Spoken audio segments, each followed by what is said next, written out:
কাজা নামাজ কিভাবে আদায় করব? কাজা নামাজ কি পড়তেই হবে? মুসাফির অবস্থায় কসরের নামাজ না পড়লে কি গুনাহ হবে? উলঙ্গ ছবিতে ভুলে দৃষ্টি পড়ে গেলে কি গুনাহ হবে? স্বামী স্ত্রীর মিল মহব্বত এবং পারিবারিক ভালোবাসা বজায় রাখার জন্য কি করণীয়? মহিলারা যদি অজু করা অবস্থায় কোনো পুরুষ দেখে ফেলে তাহলে কি অজু থাকবে? মাঝে মাঝে প্রস্রাবের পর পিচ্ছিল তরল জাতীয় কিছু গেলে কি শরীর বা কাপড় নাপাক হবে? হাতে তালি দেওয়া কি জায়েজ আছে? খাওয়ার সময় ছেলেদের গোপে পানি বা খাবার লাগলে তাকে হারাম হবে?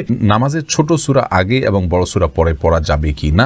টয়লেটে থাকা অবস্থায় যদি আজান শুরু হয় তখন কি আজান উত্তর দিতে পারি? কোনো কিছুতে পা লাগলে সালাম করা কি জায়েজ? মেয়েদের কি পশু পাখি জবাই করা জায়েজ আছে? অজু করার সময় দাঁত থেকে রক্ত বের হলে কি অজু হবে? মেয়েরা পর্দা না করলে মা বাবার কবরে কি আযাব হবে? কেমন করে বুঝবো আল্লাহ আমার গুনাহগুলি মাফ করেছেন? এমনি বাপ্পি জানতে চেয়েছেন, আমি টয়লেটে থাকা অবস্থায় যদি আজান শুরু হয় তখন কি আজান উত্তর দিতে পারি? না ভাই, আপনি অপেক্ষা করবেন, বের হয়ে আজান উত্তর দিয়ে দিবেন। এসেছে হেলাল খান জানতে চেয়েছেন, অজু করার সময় দাঁত থেকে রক্ত বের হলে কি অজু হবে? দাঁত থেকে যদি রক্ত বেশি বের হয়ে যায়, বের হতে থাকে, যার ফলে আপনার থুতু লাল হয়ে যায় এবং লালচে ভাব বেশি থাকে থুতুর মধ্যে, তাহলে সেক্ষেত্রে আপনার অজু হবে না। আর যদি লালচে ভাব কম থাকে, হালকা হলুদ হয়, তাহলে সেক্ষেত্রে অজু হয়ে যাবে। শাহিদা খাতুন জানতে চেয়েছেন, কেমন করে বুঝবো আল্লাহ আমার গুনাহগুলি মাফ করেছেন?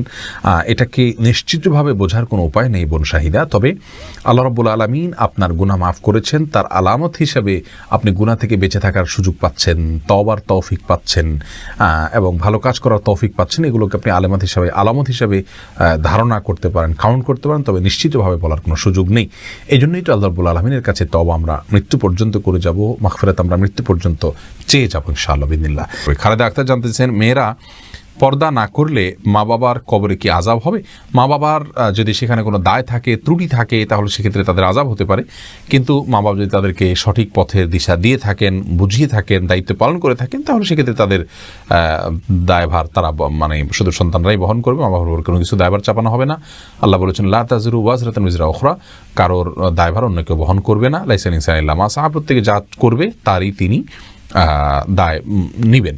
রবিউল ইসলাম জানতে চেয়েছেন, কোনো কিছুতে পা লাগলে সালাম করা কি জায়েজ? না ভাই, কোনো কিছুতে পাও লাগলে সেখানে হাত দিয়ে সালাম করতে হবে। হাত দিয়ে যদি সালাম হয় না, পা ছুঁয়ে এটাকে সম্মান করতে কোনো কথা নেই। কিন্তু আমাদের সমাজ যেহেতু পাও লাগাটাকে অসম্মান মনে করা হয়, এটা ওরফ, আর ওরফের একটা এতেবার এবং গ্রহণযোগ্যতা ইসলামী শরীয়তে আছে, যার কারণে কারোর গায়ে পাও লাগলে সেটা লাঠি দেওয়ার সাথে কিছুটা সাদৃশ্যপূর্ণ হওয়ার কারণে আমাদের সমাজ এটাকে দূষণীয় মনে করে। আরবেনরা দূষণীয় মনে করে না, তারা জন্য পাও লাগলেও এটাকে কিছু মনে করে না। তো আমাদের সমাজে যদি দূষণীয় মনে করা হয়, সেহেতু যার কাছে যার গায়ে পাও লেগেছে তাকে যদি আপনি একটু টাচ করে আপনি আসলে পাও লাগাতে চাননি, হাত লাগাতে চেয়েছেন অথবা অশ্রদ্ধা করতে চান, এটা বোঝাতে চান, তাহলে সেটা ঠিক আছে, এটাতে দোষের কিছু নাই। তবে এর মানে এই নয় যে তাকে আপনি সালাম দিবেন। তামান্না ইসলাম সেতু আপনি জানতে চেয়েছেন, মেয়েদের কি পশু পাখি জবাই করা জায়েজ আছে? বোন, অবশ্যই জায়েজ আছে।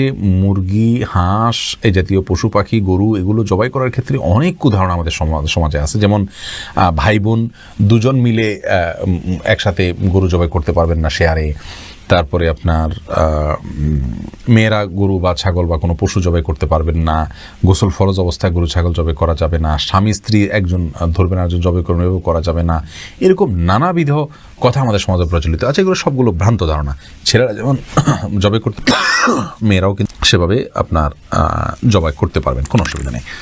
জবের যে শর্ত আছে, বিসমিল্লাহ আল্লাহু আকবার বলে জবাই করে ফেলবেন।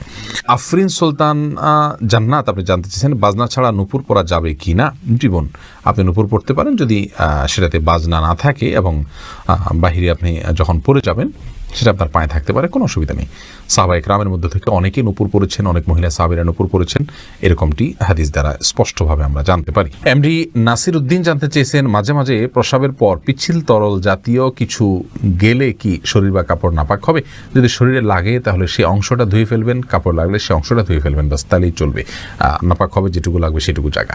মহিবুর রহমান প্রান্ত আপনি জানতে চেয়েছেন, নামাজের ছোট সূরা আগে এবং বড় সূরা পরে পড়া যাবে কি না? ভাই মহিবুর রহমান প্রান্ত, এভাবে নামাজ পড়লে নামাজ হয়ে যাবে। যেমন সূরা ফাতিহা পাঠ করার পর আপনি সূরা কাউসার পাঠ করলেন, এরপরে সূরায় আপনি ফালাক পাঠ করলেন, অথবা শুরুতে আপনি সূরা ইখলাস পাঠ করলেন, এরপরে সূরা ওয়াইলুল লিকুল্লি পড়লেন, তাহলে সেক্ষেত্রে প্রথম রাকাতে ছোট সূরা, বড় রাকাতে বড় সূরা পড়লেন। এভাবে নামাজ পড়লে নামাজ হয়ে যাবে, টেনশনের কোনো কারণ নেই। তবে এইভাবে নামাজ পড়লে নামাজটা সুন্দর হলো না, এটা যথার্থ হলো না, সুন্নাহসম্মত উপায় হলো না। সুন্নাহ হলো প্রথম রাকাত অপেক্ষা দ্বিতীয় রাকাত একটু ছোট হবে, এবং এভাবে আপনার এই পদ্ধতিতে আমাদেরকে সালাত আদায় করতে হবে। এটা হলো সুন্নাহ। এটার ব্যত্যয় করলে নামাজ হয়ে যাবে, বাট ইচ্ছাকৃতভাবে এরকম ব্যত্যয় করা উচিত নয়। রাসূল করিম সাল্লাল্লাহু আলাইহি ওয়াসাল্লাম বিভিন্ন হাদিস থেকে দ্বারা বর্ণিত হয়েছে যে তিনি সালাতের প্রথম রাকাতের কেরাত যতটুকু দীর্ঘ করতেন, তৃতীয় রাকাতের কেরাতকে তার চাইতে একটু কম দীর্ঘ করতেন। অতএব সেটা মেনে আমাদের সালাত আদায় করতে পারলে ভালো এবং সুন্নাহসম্মত হবে ইনশাআল্লাহ বিইذনিল্লাহ। আমরা নিশ্চয়ই চাইব আমাদের সালাতটা সুন্দর হোক। আল্লাহ তাআলা কোরআনে বলেছেন সালাতকে কায়েম করতে, অর্থাৎ যথাযথভাবে সুন্দরভাবে করতে। যার সালাত যত সুন্দর, তার ঈমান তার তাকওয়া তত সুন্দর। অতএব সুন্নাহসম্মত করার চেষ্টা করবো, ইনশাআল্লাহ ব্যতিক্রম হলে নামাজ হয়ে যাবে। আব্দুল মোমিন জানতে চেয়েছেন, মহিলারা যদি অজু করা অবস্থায় কোনো পুরুষ দেখে ফেলে তাহলে কি অজু থাকবে? দেখুন ভাই আব্দুল মোমিন, অজু করা অবস্থায় কোনো পুরুষ দেখলে অজু ভাঙবে এমন নয়, তবে সেটা যদি ইচ্ছাকৃত দেখেন তাহলে গুনাহ হবে, আর অনিচ্ছাকৃত হলে গুনাহও হবে না। কিন্তু এই দেখার সাথে অজু ভাঙার কোনো সম্পর্ক না, অজু থাকবে ইনশাআল্লাহ। জহিরুদ্দিন মোহাম্মদ বাবর জানতে চেয়েছেন, হাতে তালি দেওয়া কি জায়েজ আছে? অনেকে বলে হারাম, এটা ইসলামের বিধান কি? হাতে তালি দেওয়া এটাকে হারাম বলার সরাসরি কোনো সুযোগ নেই, তবে অবাক করা কোনো কিছু, ভালো কিছু দেখলে মুখে সুবহানাল্লাহ বলা, আশ্চর্য হলে সুবহানাল্লাহ বলা, মাশাআল্লাহ বলা, এটা হলো সুন্নাহ, হাতে তালি নয়। কিন্তু যদি কেউ হাতে তালি দেন তাহলে সেক্ষেত্রে হারাম হয়ে যাবে, এটা মোটেও সঠিক নয়। ইলিয়াস সানি আপনি জানতে চেয়েছেন, স্বামী স্ত্রীর মিল মহব্বত এবং পারিবারিক ভালোবাসা বজায় রাখার জন্য কি করণীয়? ভাই ইলিয়াস, স্বামী স্ত্রী মিল মহব্বত এবং পারিবারিক ভালোবাসা বজায় রাখার জন্য সর্বপ্রথম করণীয় হলো পরস্পরের প্রতি যে দায়িত্ব আছে, সেই দায়িত্বগুলো ইসলাম শরীয়তের দৃষ্টিকোণ থেকে যেগুলো আরোপিত হয়েছে সেগুলো সম্পর্কে জানতে হবে, এক নম্বর কাজ। দ্বিতীয় কাজ হলো আল্লাহর কাছে দোয়া করতে হবে। সূরা ফুরকান আয়াত নম্বর 74 যে দোয়া আছে, রব্বানা হাব লানা মিন আজওয়াজিনা ওয়া যুররিয়াতিনা কুররাতা আয়ুন ওয়াজআলনা লিল মুত্তাকিনা ইমামা, এই দোয়া স্বামী স্ত্রী উভয় বিশেষ করে অর্থ বুঝে আল্লাহর কাছে নিবেদন করতে হবে, আল্লাহ যেন তাদেরকে সুখ শান্তিপূর্ণ জীবন দান করেন। তৃতীয়ত, তাদের মিল মহব্বতের জন্য দুজনকে ধৈর্যের প্রশিক্ষণ নিতে হবে এবং ধৈর্যের পরাকাষ্ঠা প্রদর্শন করতে হবে।